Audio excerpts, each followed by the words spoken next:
Bonjour à tous. Aujourd'hui, je vais vous parler des mémoires akashiques d'une façon très pratique, très simple, comme moi je le vis tous les jours. Parce qu'on a toujours la sensation que les mémoires akashiques, c'est quelque chose de mystique, d'ésotérique et que c'est seulement accessible pour les gens qui sont un peu perchés, qui sont un peu la tête dans les nuages. Bon, je suis un peu comme ça souvent, mais je peux être très terre à terre aussi. Et ça fait bientôt 8 ans, en fait, que j'ai fait les lectures de mémoire akashique d'une façon officielle. Mais je me suis rendu compte en faisant la formation que moi, j'avais accès toute ma vie. Je m'appelle Flavia Farioli et aujourd'hui, je partage avec vous en français. Désolée pour la prononciation, moi je parle espagnol normalement. Mais j'aime bien aussi pouvoir partager ça en français parce que je trouve que c'est important et qu'on parle pas assez de mémoire akashique d'une façon simple. Parce que moi, je suis simple et j'aime bien partager ça qui fait partie de ma vie et qui m'aide tellement à être ici sur Terre d'une façon vraie. Les mémoires akashiques, ça me permet de accéder à une information sur mon énergie, sur mon âme, on va dire dans un passé, puisque ici nous avons un temps linéaire quand même sur Terre. Si on va dans l'univers, le temps est circulaire, le temps est autre chose différent qu'ici, mais ici on a un temps linéaire qui nous met de l'ordre, de la structure, et c'est bien, nous sommes ici pour vivre d'une façon structurée, en 3D, bientôt 5D, mais on a le temps comme ça. Et nous pouvons parler donc des mémoires du passé et du présent.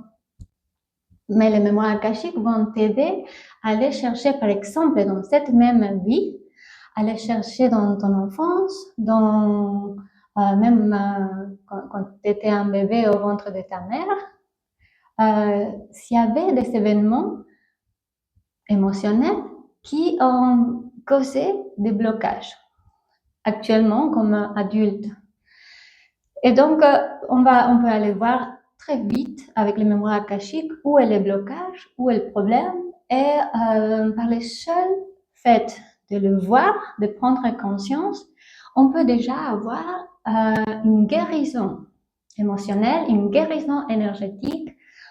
Et si ce n'est pas le cas, que ça guérisse complètement, on a aussi des techniques, mais le fait de le voir, de prendre conscience, va déjà nous soulager énormément et nous donner un sens et une compréhension plus large de la vie et qui nous sommes et pourquoi ça nous arrive. Parce que beaucoup d'entre nous, on a des problèmes qui se répètent, des blocages, des situations qui se répètent dans notre vie, dans des différents scénarios, mais finalement, c'est toujours la même chose. Et on a l'impression qu'on est dans la petite roue du hamster à répéter des événements et on s'est dit, mais pourquoi? Et donc, on peut se connecter aux mémoires akashiques et aller voir quelle est l'origine de cette situation répétitive.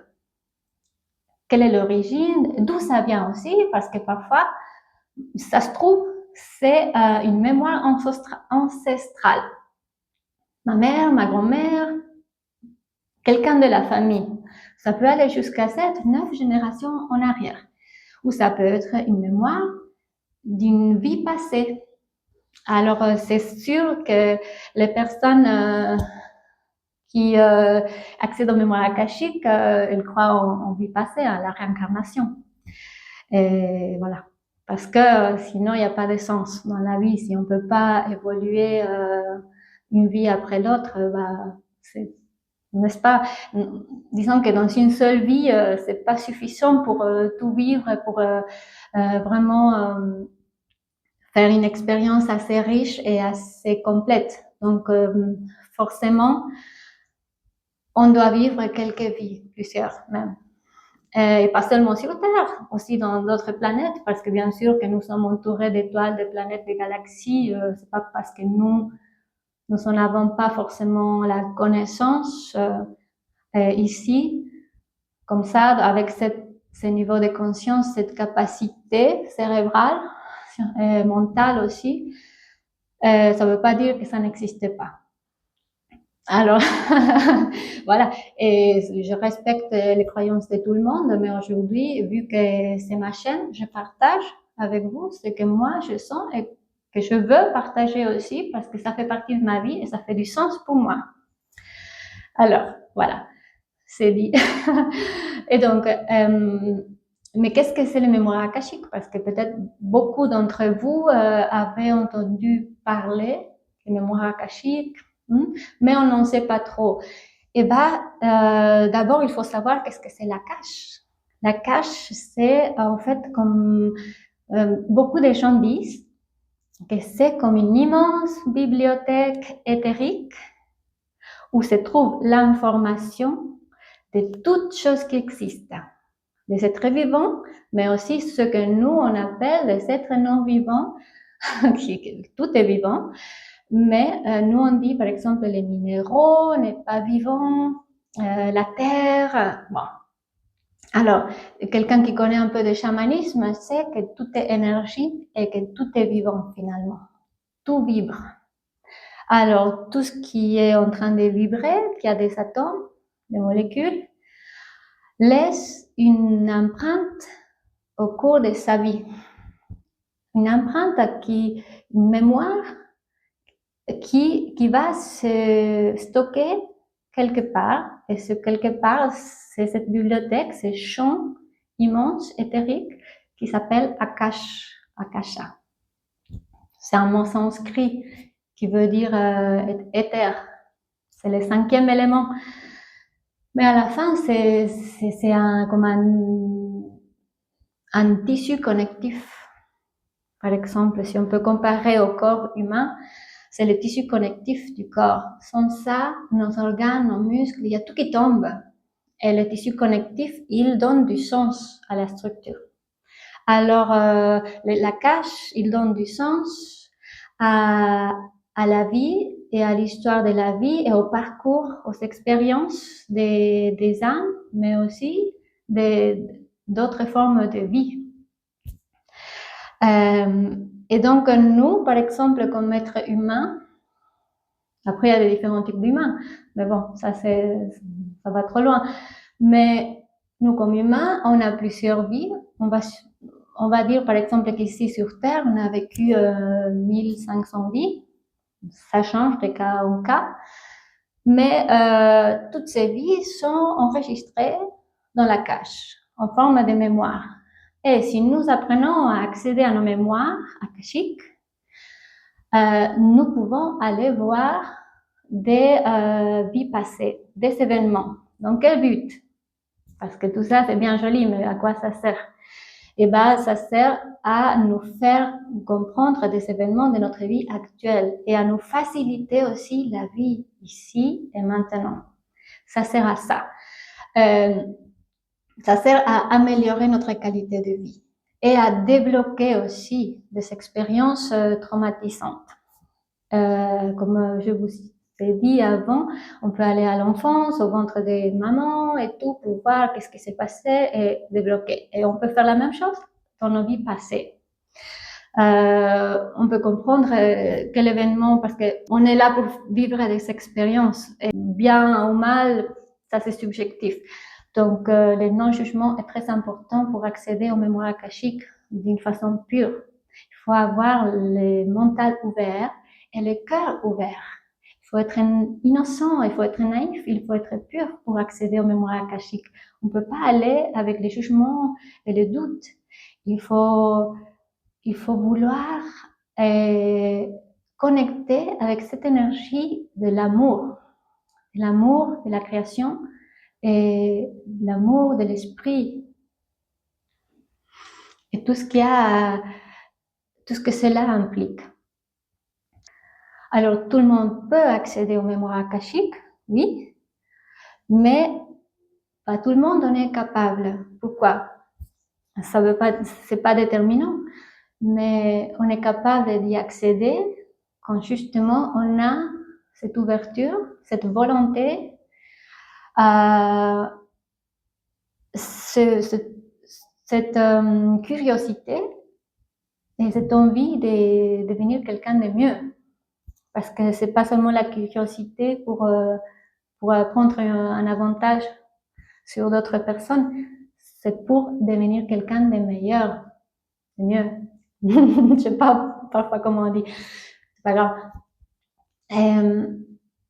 Les mémoires akashiques sont accessibles à travers des différentes techniques qu'on peut les apprendre. D'ailleurs, si quelqu'un veut apprendre, moi j'enseigne ça.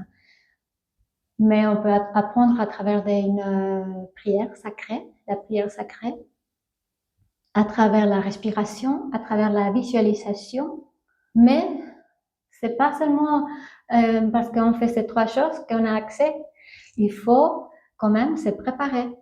Et par exemple, avant la lecture, on ne peut pas boire de l'alcool ou fumer des joints ou prendre de la drogue ou par exemple l'ayahuasca ou d'autres choses. C'est un peu incompatible avec tout ça. Il n'y a pas de jugement, chacun fait ce qu'il veut, mais les mélanger, ça donne pas les bons résultats. C'est juste ça en fait, parce que il n'y a pas tellement un danger en fait. Par exemple, si on fume ou on mange des champignons ou on prend des plantes hallucinogènes et qu'on décide d'ouvrir la mémoire akashique, simplement on n'aura pas un accès à l'information qu'on cherche d'une façon adaptée. Et notre âme, elle nous protège. Elle ne va pas nous donner en fait accès à quelque chose qu'on ne peut pas gérer. Alors c'est simplement ça. C'est mieux de les séparer, comme ça on est conscient, on est sûr, parce qu'on accède toujours en conscience. Comme ça on est sûr qu'on va avoir l'information que nous on est en train de chercher. Qu'est-ce qu'il faut aussi? La glande pinéale. Il faut prendre soin de sa glande pinéale, le troisième œil. Donc, dans la mesure du possible, il faut la travailler, la nettoyer, parce que cette petite glande, elle nous connecte quand même avec ces énergies, avec la cache, avec la visualisation, avec l'âme, avec les moi supérieurs, la divinité. Mais malheureusement, elle est très calcifiée à cause des nourritures inadaptées, à cause des conservateurs, des métaux lourds, des FLUOR, qui met le dentiste. Et donc, nous devons quand même prendre conscience et faire un petit détox. C'est bien. Ça, on peut faire en arrêtant les dentifrices traditionnels avec les produits efficaces dans les dentifrices. On peut le remplacer, par exemple, par l'huile de coco avec bicarbonate et quelques gouttes d'huile essentielle, de tea tree ou de menthe. Et ça nous fait un dentifrice naturel, bon marché et très effectif. Et nous pouvons aussi consommer des produits comme la coriandre dans un temps soutenu pour nettoyer ça. La décalcifier. Pour la curcuma, par exemple, c'est très bon aussi. Vous voyez que les Indiens, ils mettent toujours un petit point rouge ici, et ça, c'est de la curcuma, en fait, concentrée, parce que la curcuma, en façon topique, elle va prendre les métaux lourds et décalcifier la glande pinéale. Donc, c'est pour ça qu'ils le font. Parce que les Indiens, traditionnellement, sont très connectés, n'est-ce pas? Que les yogas, ils sont très, très dans la méditation. Si vous voulez savoir, il faut chercher. Il y a beaucoup de choses. Il y a aussi la céolite, l'argile, beaucoup de choses qui peuvent aider. Mais c'est surtout la visualisation, que cette glande, elle s'allume, qu'elle brille, qu'elle se réveille. Et puis, vous voyez comme ça connecte. C'est comme une antenne qui capte l'information. Ça s'entraîne aussi, c'est comme tout dans la vie. Et une fois que nous savons ça, plus l'énergie positive, augmenter la fréquence en arrêtant de regarder les news, en arrêtant de nous brancher à la guerre, de nous brancher aux choses négatives, au chômage, au manque d'argent, à la crise économique, à la maladie, toutes ces choses-là. On commence à augmenter notre fréquence en pensant à ce qu'on a déjà, en remerciant. Remercier, ça augmente beaucoup la fréquence. Remercier parce que j'ai un lit, remercier parce que j'ai une douche, remercier parce que j'ai des habits, parce que j'ai une maison, parce que j'ai un corps qui est entier, parce que je suis quand même si je peux avoir mal quelque part, mais en général, je vais quand même bien. Je peux encore dans ces conditions faire beaucoup de choses. Merci le matin, les midi, les soirs, avant d'aller dormir. Toute la journée, vous pouvez remercier, c'est génial, prendre une douche, imaginer comment ça nous change l'énergie, de l'eau comme une pluie dorée qui nous change cette énergie et qui nous nourrit aussi. Remercier l'eau quand on la boit pour que ça restructure notre eau interne parce qu'on est 80% eau quand même. Et on peut remercier pour tout ce qu'on veut, aussi pour les choses qu'on mange, et aussi voir la beauté dans le monde. Être conscient que je sors de chez moi et il y a des arbres qui sont magnifiques, qui sont beaux, il peut y avoir de très belles fleurs. La beauté aussi de mon propre corps, n'est-ce pas? Parce que ce corps, oui, c'est moi, il me représente, je l'habite, je l'utilise, mais c'est aussi un outil, une technologie haut de gamme. C'est un temple, finalement, et me remercier que je peux utiliser quand même ces costumes pour le temps que je suis ici. Remercier que j'ai la possibilité de vivre cette expérience pendant ce temps pour faire quelque chose qui va au-delà de la routine que la société, quelque part, m'impose. Alors, pouvoir me remercier aussi de pouvoir prendre conscience des choses, d'avoir cette capacité.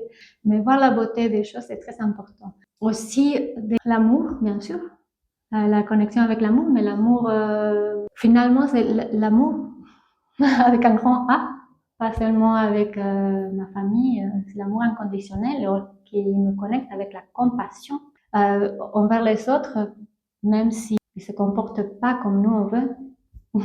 Ça, c'est très difficile. Mais c'est important parce que finalement, chacun fait son expérience et il a le droit. Et c'est ça qui va en fait nous mettre dans un état de conscience, de paix, de calme et de haute fréquence.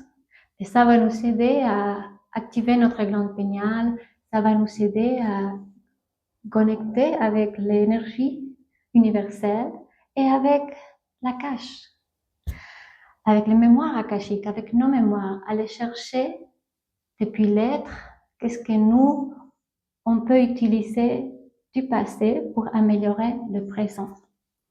Et voilà, c'est ça que je voulais partager avec vous. Contactez-moi si vous voulez une lecture de mémoire akashique. Si vous voulez apprendre, contactez-moi. Je vous laisse ici ma page Instagram et aussi mon contact. Et je vous dis à très bientôt. Pensez toujours à rester positif et connecté à l'énergie du cœur.